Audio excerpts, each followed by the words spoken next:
বছরের একেবারে শেষ সময়, বিজয়ের মাস, এই মাসে আরেকটা জয়, এবং এই জয়টা বেশ তাৎপর্যপূর্ণ। একে তো আমরা টি-20টা বুঝে উঠতে পারতেছিলাম না এই এত বছরেও। তারপরে কথা হচ্ছে যে আমরা দেশের বাইরে একটা টেস্ট খেলুড়ের দলকে টি-20তে হোয়াইট ওয়াশ করলাম। সব মিলায় অবশ্যই ম্যাচ হিসাবে এটা খুব তাৎপর্যপূর্ণ, এবং সিরিজ হিসাবে খুব তাৎপর্যপূর্ণ সময় কাটলো আমাদের। এর আগে আমরা একবারই দেশের বাইরে একটা দলরে টি-20তে হোয়াইট ওয়াশ করছি, সেটা ছিল আরব আমিরাত। ফলে ওইটা নিশ্চয়ই আমরা গোনার মধ্যে ধরবো না। ফলে এই প্রথম আসলে আমরা বড় কোনো দলকে বা ভালো কোনো দলকে টি-20তে হোয়াইট ওয়াশ করলাম। কিন্তু ওই যে সবসময় যেটা বলি যে এই ম্যাচে কি হয়েছে না হয়েছে সেটা বলার জন্য অনেক যোগ্য যোগ্য মানুষ আছেন। আমরা হয়তো শুরুতে দু একজনের একটু প্রশংসা করি, একজনের একটু নিন্দা করব, কিন্তু মূলত আসলে একটা সুপার হিরোরে নিয়ে আলাপ করব।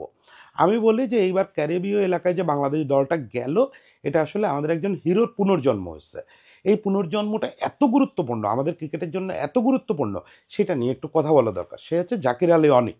আজকে জাকির আলী অনিকরে নিয়ে একটু কথা বলবো। প্রথম কথা বলি যে টি-20 সিরিজে আমাদের অ্যাপ্রোচ আমার খুব পছন্দ হয়েছে। যদিও ব্যাটিং নিয়ে প্রথম 2 ম্যাচের ব্যাটিং নিয়ে সবসময়ের মতো কনসার্ন রয়ে গেছে, সেটা সব ফরম্যাটেই আমাদের টপ অর্ডারের ব্যাটিং নিয়ে কনসার্নটা রয়ে গেছে। কিন্তু দেখেন টপ অর্ডার করি কেন করি? হচ্ছে আজকে ইমন যে ইনিংসটা খেললো, আপনার যদি প্রথম 3 জনের একজন এরকম একটা ইনিংস খেলে আসতে পারে, সবসময় সব উইকেটে এরকম ইনিংস খেলা যাবে না, মানে 200 স্ট্রাইক রেটে খেলা যাবে না। যেমন আগের 2 ম্যাচের উইকেট ছিল একটু শুরুর দিকে সেন্সেবল ক্রিকেট খেলতে হবে সেরকম ইনিংস। তো শুরুর দিকে আমরা মূলত ইদানিং সৌম্য মাঝে মাঝে ছাড়া শুরুর দিকে ওরকম ইনিংস আমরা পাই না। তো সে সৌম্য তো লম্বা সময়ের জন্য ইঞ্জুরিতে চলে গেল, মোস্ট প্রবাবলি বিপিএলও মিস করবে। এরকম একটা ক্রাইসিস মোমেন্টে ইমনের কথা আমরা গত 2 বছর ধরে বলতেছি। ইমনরে সেভাবে সুযোগই দেওয়া হচ্ছিল না, একটা দুটো ম্যাচ খেলায় বলা হচ্ছিল ও পারে না।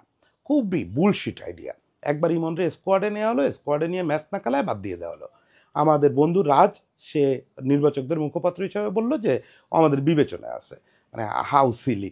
যাই হোক, এইগুলো না বলে কিন্তু ইমন মাঠে নেমে প্রুভ করছে যে টপ অর্ডারের কাছ থেকে আমরা যা চাই, যে একটা বেস গড়ে দিয়ে যাওয়া, যে বেজের উপরে অনেক এসে পিটাইতে পারবে, ওইটা আজকে করে দিয়ে গেছে। অনেকের কথাটা পরে বলি যে অনেক আসলে কি রোল প্লে করছে, তার আগে একটু আমাদের বোলিং নিয়ে বলি। আমাদের বোলাররা পুরো সিরিজ জুড়ে একেবারে ওয়েস্ট ইন্ডিজের ট্যুরের শুরু থেকে এ পর্যন্ত দুর্দান্ত বল করছে।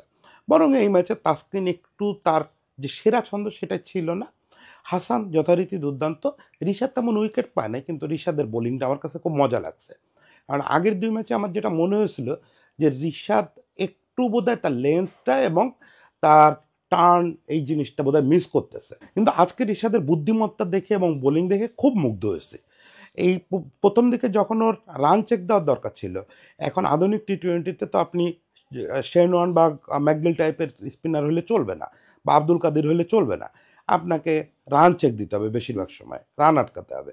প্রথম দিকে সে তাই করলো, খুব দারুণ লেন্থে বল করলো এবং বেশ ছোট ছোট টার্ন নেওয়া ছিল যাতে রান না বেরোয়, উইকেটের দরকার ছিল না। যখন আমাদের আস্কিং রানের 13-র উপরে চলে গেল, তখন ও একটা ওভার পিওর উইকেটের জন্য বল করলো। এটা আমার কাছে ম্যাজিকের মতো মনে হচ্ছে। সম্ভবত এটা শেফার্ড ছিল, বা আমি তো অত মনে রাখতে পারি না। একটা বল করলো, সে বলটা ছিল একদম মানে চরম ফ্লাইট দিল, কোনো টার্ন নাই, কিচ্ছু নেই, একটা ছক্কা মেরে দিল। এখন আপনি আমি হলে এই জায়গাটা কি করতাম? আপনি আমি হলে যে পরের বলটা আবার সে আগের ওভারের মতো চলে যেতাম, টাইট করতাম। কিন্তু ওর মজা পেয়ে গেছে, ওর কাছে মনে হয়েছে যে এটা তো আসলে টেস্ট ক্রিকেটের মতোই চলতেছে, অ্যাজ ও আমার পিটায় ম্যাচ বের করতে পারবে না, তাহলে দেখা যাক না কি হয়। ও পরে আরেকটা ডেলিভারি করলো, সেটা আরও বেশি ফ্লাইট দিল, এবার একটু হালকা একটু টার্ন করালো, হালকা একটু ঢুকালো, ব্যাস সঙ্গে সঙ্গে ক্যাচ।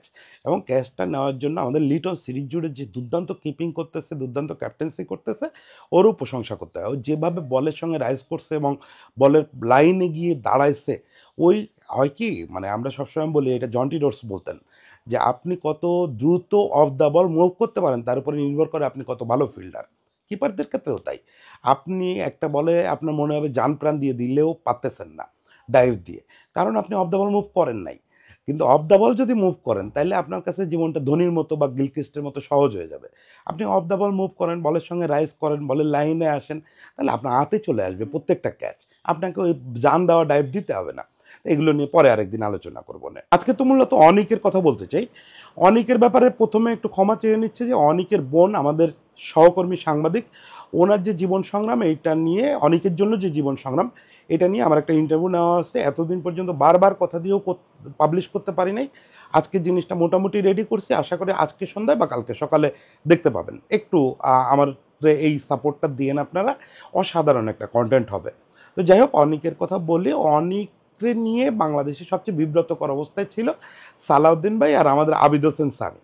কারণ ওর বিপিএলে খেলা, ঘরোয়া লিগের খেলা দেখে এই দুজনের মনে হয়েছিল ও টপ লেভেলের জন্য রেডি। সালাউদ্দিন ভাই একটু আলপটকা বললো যে ছেলেটা গায়ের রং এরকম বলে ও ন্যাশনাল টিমে চান্স পাচ্ছে না। আর একটা হচ্ছে সামি একটা কন্টেন্ট করলো যে জাকের আলী রেডি প্রোডাক্ট। এখন কথা হচ্ছে সবাই যার যার জায়গায় ঠিক আছে, কিন্তু হয়তো দুজনেরই ওর যেমন থাম্বের কথাটাই সবাই মাথায় রাখছে, ও ভিতরে কিন্তু বলছে যে টেকনিকে প্রবলেম আছে। আবার সালাউদ্দিন ভাইও কথাটা বলছে ওইটা যে গায়ের রংটা বিশ্বাস করে তা না, সালাউদ্দিন ভাই রাগ থেকে বলছে যে অনেকের মতো ছেলে ডাক পাবে না কেন 6টার ফরম্যাটে। তো যাই হোক, এরা দুজন খুব বিব্রতকর অবস্থায় পড়লো অনেক জাতীয় দলে আসার পরে। অনেক কিন্তু শুরু খুব খারাপ করে নাই। আমার মনে আছে শ্রীলঙ্কার বিপক্ষে ওদের একটা 60 বা এরকম রানের ইনিংস খেলছিল অলমোস্ট 200 স্ট্রাইক রেটে ওর টি-20 ক্যারিয়ারের শুরুর দিকে। ফলে এই ছেলের নিয়ে এত গালিগালাজ করার মতো কিছু হয় নাই। মুশকিলটা হলো বাঙালির তো মানে আগে আমাদের কাছে যেরকম ফুটবল মানে ছিল শুধু ওয়ার্ল্ড কাপ, এর বাইরে যে কি কি হচ্ছে আমরা বুঝতেই পারতাম না। ফলে ওয়ার্ল্ড কাপে কেউ ফ্লপ করা মানে আমরা মানতেই চাইতাম না যে এই লোক বড় খেলোয়াড়। যেমন ধরেন হিগুয়েন নিয়ে সারা বাংলাদেশের আপনি জরিপ করেন বেশিরভাগ লোক বলবো থার্ড ক্লাস ফুটবলার, গোল করতে পারে না। অথচ হিগুয়েন ইউরোপের একটা টপ ফুটবলার। এখন এই যে পার্সপেক্টিভের একটা ব্যাপার থাকে, অনেকের অন্যান্য জায়গার খেলা তো আর মানুষ দেখে না, দেখছে আমেরিকার ওই বিশ্বকাপ, ওইখানে সে মিজারেবলি ফেল করছে। এরপরে ইন্ডিয়ার টি-20 সিরিজ, সেখানেও সে ফেল করছে। আর কি সামি আর সালাউদ্দিন ভাই একবারে গোষ্ঠী উদ্ধার করে দিছে লোকজন, ট্রল করে রোজ দেখতাম যে সামির নাম লিখে না লিখে রেডি প্রোডাক্ট ট্রল হচ্ছে। সেই ট্রলটার জবাব অসাধারণভাবে দিল অনেক এই ওয়েস্ট ইন্ডিজে গিয়ে। ওয়েস্ট ইন্ডিজে যাওয়ার পর থেকে, এর আগে যে টুকটাক রান পাইছে আমি এটা ধরতেছি না, ওয়েস্ট ইন্ডিজে যাওয়ার পর থেকে এই ছেলেটার আক্ষরিক অর্থে পুনর্জন্ম হয়েছে। মানে টেকনিক্যালি বলেন, মেন্টাল স্ট্রেংথের জায়গা থেকে বলেন, এবং ধারাবাহিক রান করার দিক থেকে বলেন, অনেক নিজের একটা নতুন উচ্চতায় নিয়ে গেছে। এখানে জাস্ট শুধু স্ট্যাটিস্টিক্যালি যদি দেখেন, আমি তো স্ট্যাটস নিয়ে অত মাথা ঘামাই না, কিন্তু আমার মনে হলো যে এটা একটু বলা দরকার। এখানে সে টেস্টে 2 দল মিলে হাইয়েস্ট স্কোরার ছিল। 2 ম্যাচে 176 রান করছিল 44 অ্যাভারেজে, একটা 91 ছিল, মোট 2টা 50 ছিল। তার মানে টেস্টে সে সবচেয়ে সফল ব্যাটসম্যান ছিল। ওয়ানডেতেও সে দুর্দান্ত ছিল। ওয়ানডেতে সে 56.50 অ্যাভারেজে 3 ম্যাচে রান করছে। রান অবশ্য মোট 113, কারণ সে তো লোয়ার অর্ডারে খেলে, ফলে খুব বড় রান করার সুযোগ পায় না। কিন্তু ইন্টারেস্টিং হচ্ছে যে সে প্রুভ করে দিয়েছে ওয়ানডেতেও সে বাংলাদেশের সেরা ব্যাটসম্যান ছিল। সবচেয়ে মজাটা দেখাচ্ছে সে টি-20তে 3 ম্যাচে সে 60 অ্যাভারেজে রান করছে এবং strike rate 130 plus. Strike rate দিয়ে ব্যাপারটা ঠিক বোঝা যাবে না, টি-20তে অবশ্যই স্ট্রাইক রেট দিয়েই বোঝা যায়, কিন্তু এখানে যেহেতু প্রথম 2 ম্যাচের উইকেট একটা অন্যরকম রোল প্লে করছে, ফলে এখানে বোঝা যাবে না যে ও কতটা মানানসই ছিল। এই যে লাস্ট ম্যাচটায় ব্যাট করলো, মানে আজকে যে ব্যাট করলো, আজকে কিন্তু 175 স্ট্রাইক রেটে ব্যাট করছে, 41 বলে 72 রানের একটা ইনিংস খেলছে, এবং এই ইনিংসেই ও নিজের 2-3টা ক্যারেক্টার দেখাইছে। সেটাই একটু বলি যে জাকের আলীরা পুরো সিরিজে আমরা ভয়ানক মারদাঙ্গা অবস্থায় দেখি নাই। এবং একই সঙ্গে মনে রাখতে হবে যে জাকের আলীর বিপক্ষে আমাদের প্রধান অভিযোগটা কী ছিল, মানে গণ অভিযোগ না, যারা ক্রিকেট বোঝেন তাদের অভিযোগটা কী ছিল, সেটা হচ্ছে তার ফুট মুভমেন্ট নাই এবং সে অফ সাইডে পিটাইতে পারে না। তো প্রথম যখন জাকের আলী উইকেটে গেল, ওর সঙ্গে শামিমের একটা মিসআন্ডারস্ট্যান্ডিং হলো। মূলত শামিমের দোষেই শুরুতে মনে হলো ও আউট, ও প্যাভিলিয়নে চলে গেল। তারপরে আবার আম্পায়ার দেখলো যে না, আউট ছিল আসলে শামিম প্যাভিলিয়নে চলে গেল। ও আসলো, এর আগ পর্যন্ত কিন্তু ও খোলস ছেড়ে বেরোয় নাই। ও 10 বলে 15 বা যাই হোক, মানে বলের থেকে রান তখন কাছাকাছি আর কি, যেটাই হোক। কিন্তু এর পরে এসে সে আরও একটু সময় দেখলো, তারপরে চার্জ করা শুরু করলো। শেষ 22 বলে 50 করে ফেলছে। এইটা মানে 22 বলে 50 ইটসেলফ অনেক কিছু বলে, যে 22 বলে 50 আপনি কেমনে করলেন এটা কিছু ম্যাটার করে না। আপনি যদি হাত দিয়ে ধরে ধরে বাউন্ডারির বাইরে বল ছুড়ে মারেন তাও ভালো জিনিস, যদিও সেটা করতে দেবে না আম্পায়ার, খুব খারাপ। কিন্তু যেটা জাকের আলী করছে, অনেক করছে, সে তার স্ট্রেংথ লেগ সাইড সেখানে পিটাইছে, অফ স্টাম্পের বাইরের বল একদম বানায় এনে সাফল করে গিয়ে সে লেগ সাইডে বাউন্ডারি মেরে দিছে। সেইটা ব্যাপার না, ব্যাপার হচ্ছে আমি ইন্টারেস্টিং যেটা দেখলাম সে তার হচ্ছে অফ সাইডেও ব্যাপক ডেভেলপমেন্ট হচ্ছে।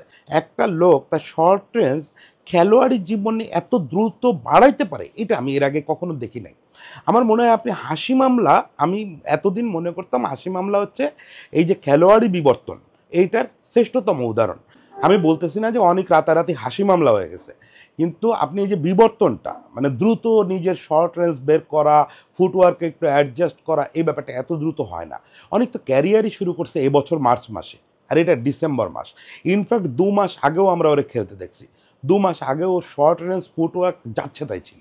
সেই জিনিসটা অনেক ডেভেলপ হয়েছে, ফুটওয়ার্ক খুব ভালো হয়ে যায় নাই, কিন্তু এখন পা মুভ করতেছে এবং পারফেক্ট ওয়েতে মুভ করতেছে। মুভ এর আগেও করতো, কিন্তু আগে ব্যালেন্স এবং ফ্রন্ট ফুট মুভমেন্ট বেশ খারাপ ছিল, এখন সেটা একটু ব্যালেন্সড হতে হয়েছে। এর চেয়েও বড়ো কথা হচ্ছে শর্ট রেঞ্জ বাড়ছে। আজকে সে লং অফ দিয়ে একটা ছক্কা মারছে, এইটা আমি মনে করি যে জাকের আলী অনেককে ডিফাইন করে যে আসলে জাকের আলী অনেক কোথায় যাইতে চাচ্ছে এবং কতদূর তার পক্ষে যাওয়া সম্ভব। যদি কোনো দুর্ঘটনা না ঘটে, আমাদের ম্যানেজমেন্ট আউল ফাউল ডিসিশন না নেয় এবং জাকের আলীর তার এই সঠিক জায়গায় খেলায় যাইতে থাকে, আমি মনে করি ওর আরেকটু প্রমোশন পাওয়া উচিত। সেটা আরেকটু পরের কথা, সেটা নিশ্চয়ই পাবে, ম্যানেজমেন্ট ওরে পছন্দ করতেছে। ফলে জাকের আলী অনেক আমাদের একটা অ্যাসেট হইতে যাচ্ছে। ব্যক্তিগতভাবে আমি বিশ্বাস করি যে আপনার ফুটওয়ার্ক, শর্ট রেঞ্জ এগুলো কোনো ম্যাটার করে না। বহু কন্টেন্টে বলছি, আবারও বলি যে footwork, short range, perfect short range ছাড়াই কোনো কোনো ব্যাটসম্যান কিংবদন্তি হয়ে গেছে। সচিন টেন্ডুলকারের মতো মানুষ নিজে শর্ট লিমিট করে 241 রানের ইনিংস খেলছিলেন সিডনিতে। ফলে শর্ট রেঞ্জ বা সব শট করতেছি কিনা এটাতে কিছু যায় আসে না। সচিন যদি নিজের 10টা শট লিমিট করে ফেলতে পারেন একটা ইনিংসে, অনেক সব শট ছিল, ওইটা নিয়ে আরেকদিন আলাপ করবো, ওইটা আমার দেখা সর্বকালের সেরা টেস্ট ইনিংস। তো যাই হোক, শর্ট রেঞ্জ না থাকতে পারে, কিন্তু ও তো বাড়াচ্ছে। এই যে বাড়াচ্ছে, এইটা কেমনে বাড়াচ্ছে, এত দ্রুত কিভাবে অ্যাডজাস্ট করতেছে, এত দ্রুত সে কিভাবে লং অফের উপর দিয়ে ছক্কা মারা শিখলো, এত দ্রুত সে কী করে স্কোয়ার কাট করা শিখলো, এইটা ট্রিমেন্ডাস ট্রিমেন্ডাস। এবং আমি মনে করি যে আমার প্রিয় ছোটো ভাই নুরুল হাসান সোহান আগামীকালকে খেলতে নামবে, প্লে অফ খেলতে নামবে এনসিএলের। সোহানের এই অ্যাডজাস্টমেন্টটার জন্য একটু সালাউদ্দিন ভাইয়ের সঙ্গে যোগাযোগ করা দরকার। এই একই কাজটা যদি সোহান করতে পারে, মানে সোহানেরও কিন্তু সোহানের ব্যাটিং আর জাকেরের ব্যাটিং প্রায় একই রকম, দুজনেরই লেগ সাইড আলটিমেট শক্তিশালী, কিন্তু অফ সাইডে কিছু পারতো না। সোহান এখনও পারে না, জাকের পারা শুরু করছে। এটা কেমনে পারলো, এই রহস্য টিমেই লুকানো আছে। জাকের আলী অনেকের এই সাফল্যের পিছনে আমি একবারে চোখ বুঝে বলতে পারি যে আমাদের সাল্লু ভাইয়ের বিরাট একটা অবদান আছে। আচ্ছা, সালাউদ্দিন ভাই ডাক নামে বলে ফেলছে, সাল্লু ভাই ওরে শিষ্যরাও তার স্টুডেন্টরাও সাল্লু বলে। তো যাই হোক, সাল্লু ভাইয়ের একটা বড় ভূমিকা আছে।